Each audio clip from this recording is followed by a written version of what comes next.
mengenai profil singkat PT Indofood Sukses Makmur Tbk. PT Indofood Sukses Makmur Tbk ini merupakan perusahaan pangan terbesar di Indonesia yang berdiri pada tahun 1990, kemudian berganti nama menjadi PT Indofood pada tahun 1994. Merupakan salah satu perusahaan pangan terintegrasi terbesar di Indonesia. Dan saat ini itu memiliki 4 segmen utama. Yang pertama itu Consumer Branded Products atau CBP, lalu Bogasari, Agribisnis, dan juga distribusi. PT Indofood ini memasarkan produk ke pasar domestik dan berbagai negara di Asia, Afrika, Timur Tengah, serta kawasan internasional lainnya. Lalu menerapkan sistem terintegrasi vertikal dari sektor hulu hingga hilir untuk menjamin pasokan bahan baku, menjaga kualitas produk, dan juga meningkatkan efisiensi operasional perusahaannya. Selain itu, sektor agribisnis berperan penting dalam penyediaan bahan baku berbasis pertanian dan perkebunan bagi kegiatan usaha perusahaan PT Indofood. Selanjutnya yaitu rantai nilai sektor agribisnis PT Indofood Sukses Makmur Tbk. Yang pertama itu penelitian dan pengembangan bibit unggul serta penyediaan sarana produksi pertanian. Lalu perusahaan ini juga mengelola perkebunan melalui kegiatan bibitan, penanaman, pemeliharaan, dan juga pemanenan.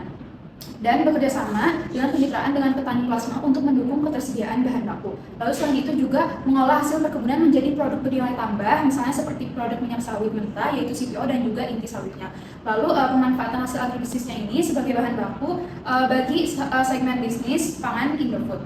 Dan didistribusi dan pemasaran produknya itu melalui jaringan nasional dan juga internasional. Lalu mendapat dukungan sistem penunjang berupa sumber daya manusia, teknologi, informasi, logistik, dan juga pembiayaan.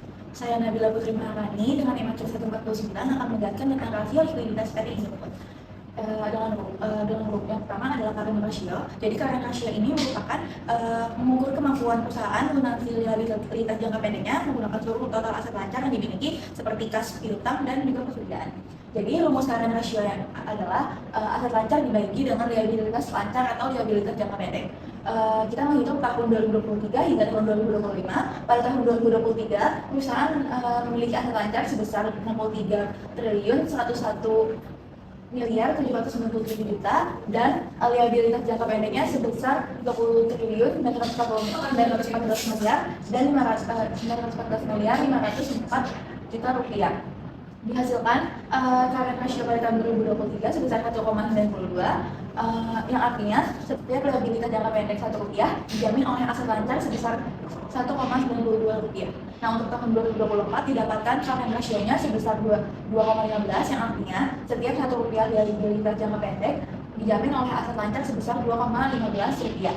Pada tahun 2025 didapatkan current ratio-nya dari aset lancar yaitu sebesar 90 triliun 391 miliar 296 juta dibagi dengan liabilitas jangka pendeknya sebesar 42 triliun 399 miliar 644 juta rupiah didapatkan current ratio-nya sebesar 2,13 yang artinya tiap liabilitas jangka pendek Rp1 dijamin oleh aset lancar sebesar 2,13 rupiah. Selanjutnya ada quick ratio. Jadi quick ratio ini untuk mengukur kemampuan perusahaan melunasi liabilitas jangka pendeknya menggunakan aset lancar yang paling cepat cair, namun mengeluarkan komponen persediaan karena persediaan itu butuh waktu lama untuk dijual. Nah, dengan rumusnya adalah aset lancar dikurang persediaan dibagi dengan liabilitas jangka pendek. Pada tahun 2023 didapatkan aset lancar sebesar 63 triliun 101 miliar 797 juta dengan dikurang persediaan sebesar 15 triliun 213 miliar 497 juta dan dibagi liabilitas jangka pendeknya didapatkan 22 triliun 914 miliar 544 juta didapatkan quick ratio-nya sebesar 1,45 yang artinya setiap liabilitas jangka pendek Rp1 mampu dijamin oleh aset lancar setelah dikurangi persediaan sebesar 1,45 rupiah. Nah, pada tahun 2024 didapatkan quick ratio-nya sebesar 1,67 yang artinya setiap liabilitas jangka pendek Rp1 dijamin oleh aset lancar sebesar 1,67 setelah dikurangi oleh persediaan. Terakhir adalah pada tahun 2025 quick ratio didapatkan sebesar 1,69. Jadi pada tahun 2025 ini kemampuan penjaminan kembali menguat menjadi 1,69 dengan jamin aset tepat sebesar Rp1,69 per Rp1 liabilitas jangka pendek. Jadi secara keseluruhan capaian rata-rata quick ratio ini selama 3 tahun terakhir berada pada angka 1,60 yang mengindikasikan bahwa posisi likuiditas perusahaan sangat aman karena aset lancar yang paling likuid tanpa mengandalkan persediaan, serta konsisten mampu menutupi liabilitas jangka pendek hingga 1,60 kali lipat. Terakhir, pada rasio likuiditas adalah cash ratio.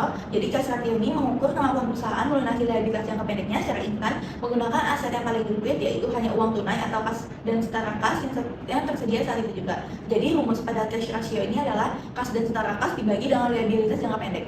Pada tahun 2023, kas dan setara kasnya itu berjumlah 28 triliun 575 miliar 968 juta, dan liabilitas jangka pendeknya tiap tahunnya sama, didapatkan cash ratio sebesar 0,87, yang artinya dengan nilai cash ratio 0,87 berarti setiap liabilitas jangka pendeknya ini Rp1 dijamin oleh kas dan setara kas sebesar Rp0,87. Nah, pada tahun 2024 setelah perhitungan didapatkan cash ratio 1,04, yang artinya dengan nilai cash ratio 1,04 itu setiap liabilitas jangka pendek Rp1 dijamin oleh kas dan setara kas sebesar Rp1,04. Terakhir, pada tahun 2025 kas dan setara kasnya berjumlah 47 triliun 470 miliar 705 juta, didapatkan cash ratio-nya sebesar 1,12, yang artinya setiap liabilitas jangka pendek Rp1 dijamin oleh kas dan setara kas sebesar 1,112. Nama saya Muhammad Gagal Fitrah dengan NIM akhir 197 dan saya akan menjelaskan tentang solvabilitas. Nah, rasio solvabilitas adalah rasio yang digunakan untuk mengukur kemampuan perusahaan dalam memenuhi kewajibannya, terutama pada kewajiban jangka panjangnya. Nah, rasio ini juga menunjukkan seberapa besar sih perusahaan itu bergantung pada utang dan utang untuk menjalankan usahanya. Nah, kalau dalam kehidupan sehari-hari, solvabilitas itu bisa dianalogikan sebagai seorang yang mempunyai rumah, motor, tabungan, dan juga aset lainnya. Tapi juga memiliki cicilan atau utang. Jadi, jika nilai aset yang dimiliki itu lebih besar dibandingkan dengan utangnya, maka kondisi keuangannya itu dianggap sehat. Begitu juga dengan perusahaan. Nah, untuk rasio solvabilitas yang pertama itu ada debt asset ratio atau DAR. Nah, rumus DAR ini sendiri itu ada total liabilitas per total aset dikali 100%. Nah, rasio ini tuh menunjukkan seberapa besar aset perusahaan itu dibiayai oleh utang itu sendiri. Nah, untuk contoh sehari-hari, misalnya nih, seseorang memiliki rumah, motor, dan juga tabungan dengan total nilai 100 juta. Namun, dari total aset tersebut, 40 jutanya itu berasal dari pinjaman bank. Nah, berarti DAR-nya itu di 40%. Artinya 40% itu asetnya masih dibiayai oleh hutang. Nah, pada PT Indofood Sukses Makmur Tbk itu sendiri, nilai DAR itu mengalami penurunan dari 46,16% pada tahun 2023, lalu 45,97% pada tahun 2024, dan turun lagi menjadi 44,84% di tahun 2025, yang artinya seluruh aset yang dimiliki perusahaan itu hanya sekitar 44,84% yang berasal dari hutang pada tahun 2025. Sisanya itu dibiayai oleh modalnya sendiri. Nah, semakin rendah DAR ini, maka semakin baik. Kenapa? Karena perusahaan itu jadinya nggak terlalu bergantung pada utang. Seperti itu. Nah, yang kedua ini, di rasio solvabilitas itu ada namanya tuh debt equity ratio atau DER. Nah, rumus DER ini sendiri itu ada total liabilitas per total ekuitas dikali 100%. Rasio ini itu membandingkan jumlah utang dengan modal sendiri yang dimiliki oleh perusahaan.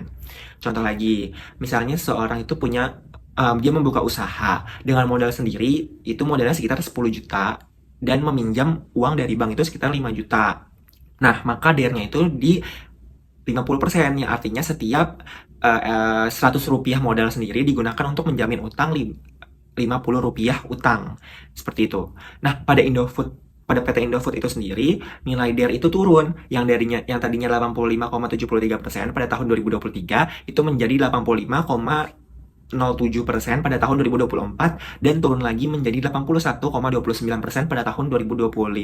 Ini yang artinya pada tahun 2025 setiap Rp100 modal sendiri itu hanya digunakan untuk menjamin sekitar Rp81 utang. Nilai ini lebih rendah dibandingkan tahun-tahun sebelumnya, sehingga menunjukkan bahwa posisi modal perusahaan itu semakin kuat.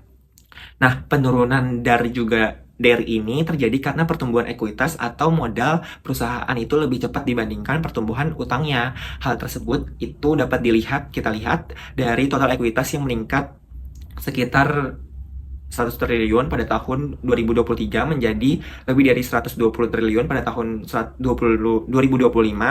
Nah, meskipun utang perusahaan juga meningkat, tapi kenaikannya itu tidak sebesar dari pertumbuhan modal itu sendiri. Ini menunjukkan bahwa pertumbuhan perusahaan itu gak cuma bergantung pada pinjaman, tapi juga didukung oleh kemampuan perusahaan menghasilkan laba dan memperkuat modalnya itu sendiri.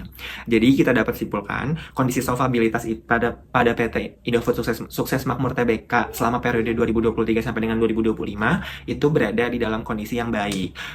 Penurunan nilai DAR dan juga nilai DER itu menunjukkan bahwa perusahaan ini semakin mandiri secara finansialnya, memiliki struktur modal yang lebih sehat, juga risiko keuangan yang lebih rendah, serta kemampuan yang lebih kuat dalam memenuhi kewajiban jangka panjangnya. Perkenalkan, saya Nurul Amalia dengan NIM J0410241186. Pada kesempatan kali ini, saya akan menjelaskan mengenai rasio profitabilitas pada PT Indofood Sukses Makmur, yang mana berisi yang pertama itu ada ROA atau Return on Asset, yang kedua ada ROE atau Return on Equity, yang ketiga ada NPM atau Net Profit Margin, dan yang keempat ada Earning Per Share atau EPS.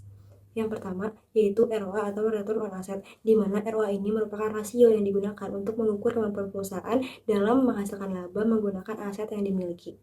Nah, ROA ini juga menunjukkan apakah perusahaan mampu memanfaatkan aset yang dimiliki secara efisien atau tidak.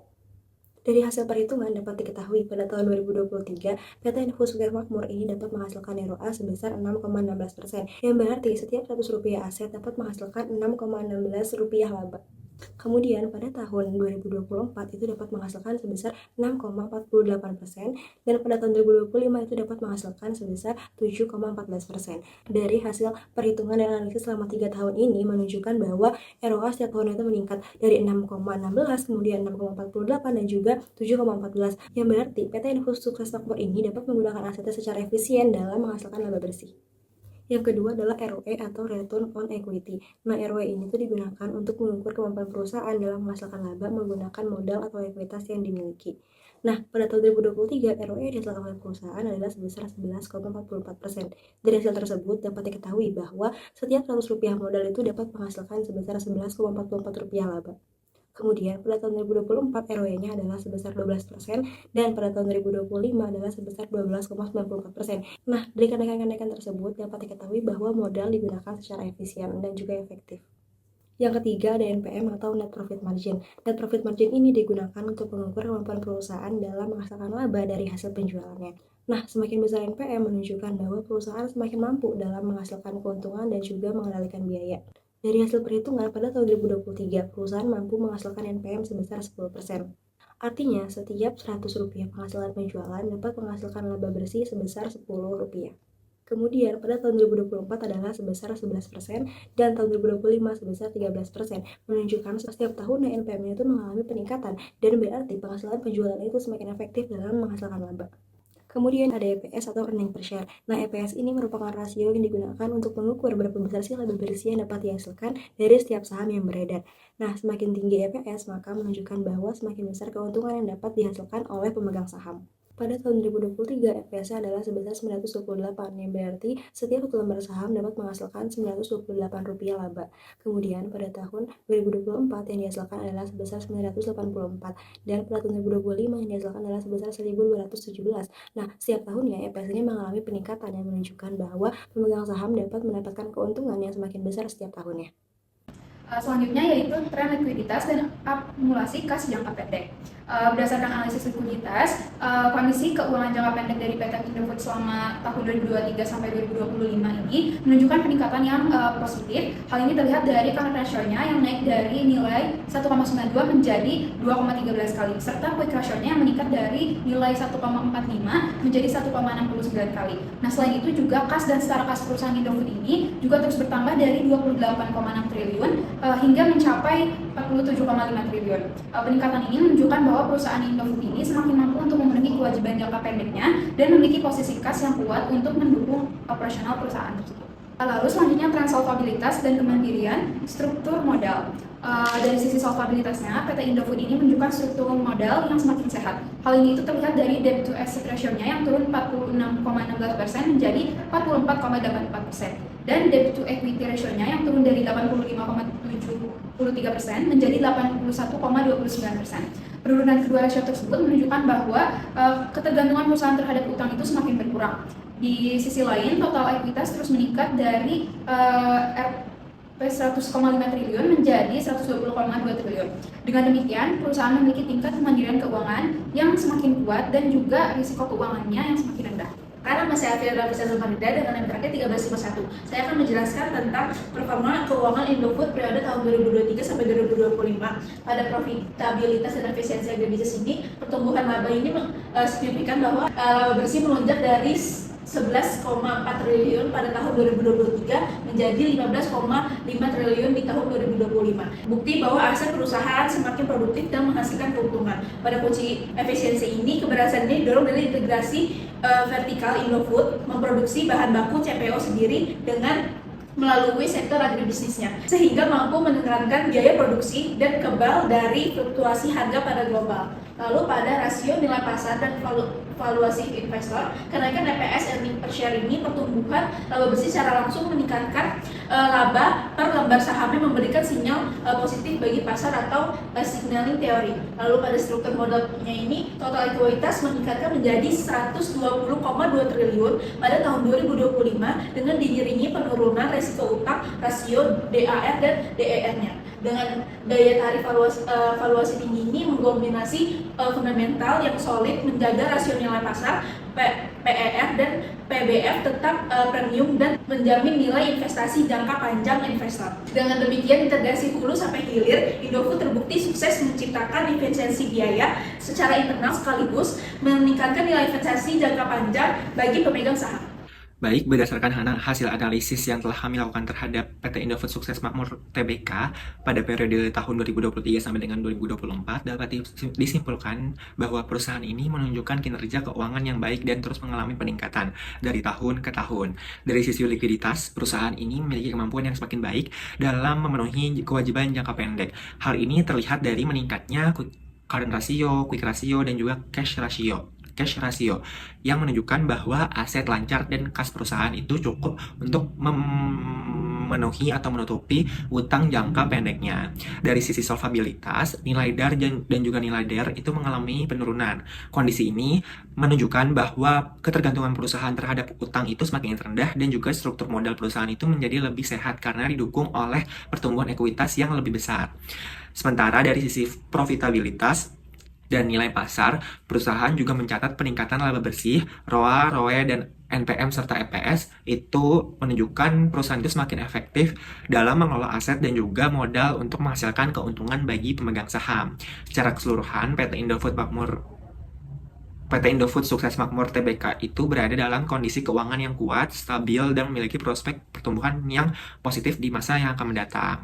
Adapun saran yang dapat kami berikan berdasarkan hasil analisis ini, yang pertama itu ada perusahaan itu perlu mempertahankan pengelolaan likuiditas yang sudah baik agar kemampuan perusahaan untuk memenuhi kewajiban jangka pendek itu tetap terjaga dan juga tanpa menyebabkan penumpukan aset lancar yang kurang produktif. Lalu yang kedua, perusahaan perlu menjaga keseimbangan antara penggunaan utang dan juga penggunaan modal sendiri sehingga struktur modal itu tetap sehat dan juga resiko keuangan dapat diminimalkan. Lalu yang ketiga, perusahaan itu dapat meningkatkan profitabilitas melalui inovasi produk, efisiensi biaya operasional, juga penguatan integrasi rantai nilai agribisnis agar daya saing dan pertumbuhan laba perusahaan itu terus meningkat. Demikian hasil analisis yang dapat kami sampaikan. Dari penelitian ini dapat dilihat bahwa PT Indofood Sukses Makmur Tbk ini berhasil menunjukkan kinerja keuangan yang sehat dan berkelanjutan selama periode 2023-2024. Mungkin sekian pemaparan dari kelompok kami. Terima kasih atas perhatian Bapak. Assalamualaikum warahmatullahi wabarakatuh.